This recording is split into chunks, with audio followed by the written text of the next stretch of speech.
Biz, the business spotlight. I'm Bella Shaw for Biz.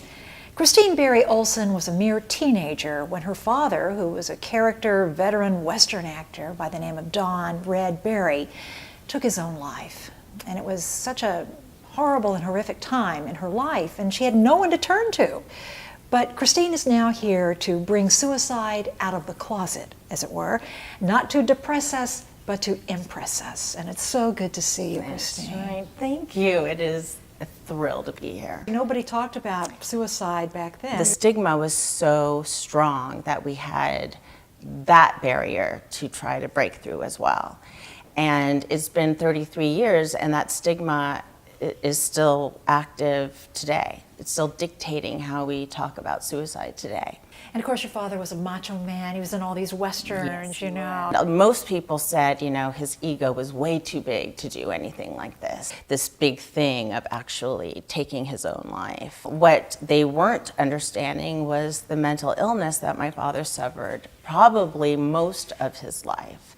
Major depression, likely some form of bipolar disorder, and the mental illness wasn't talked about either, because that too is so stigmatized and such a taboo topic.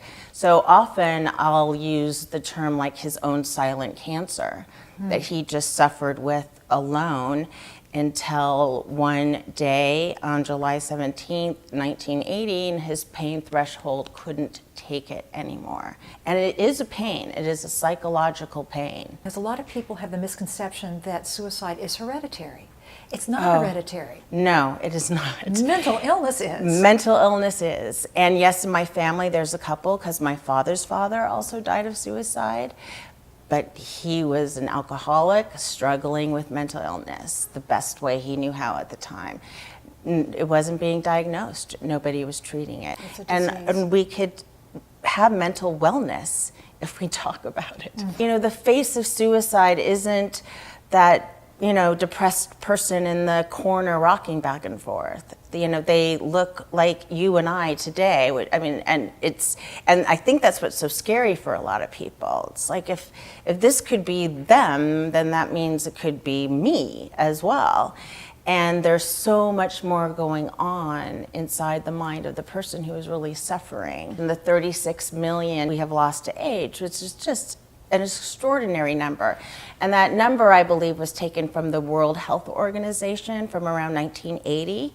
Well, I did the same figures, and it's 71 million for suicide. Unbelievable. So almost twice as much. Probably everybody knows someone. Everyone knows someone who has died of suicide. Everybody. So let's talk about the positive. Yes. You are going to bring it out of the closet. I am. Have outreach. The first outreach I have founded is Team Limelight. This is an actual fundraising, awareness-raising efforts for the entertainment community and friends of the entertainment community to step into that space left empty by those we have lost to suicide. Let's provide them a spot, and that's what I want Team Limelight to be. And all the money and awareness raised goes directly to Dee Dee Hirsch Mental Health Services here in Culver City. And they do extraordinary things with research, advocacy, getting out to suicide prevention, post-vention. They've started one of the very first 24-hour crisis line numbers that takes about 56,000 calls a year. Wow. And we had our first run last year, and it was great, and it's just going to grow and grow and grow. What I've launched recently is Gonzo Grieving. That is my website and my blog. It's a much more personal approach to the storytelling. I believe we need to have that kind of honest conversation when it comes to suicide. How horrible is it that a mom has to deny that she had a son for fear of what the other people might do if she says the truth? So I want them to be able to be supported in coming out and saying, yes, my son battled with mental illness. This is what it looked like. And sadly, I lost him to suicide.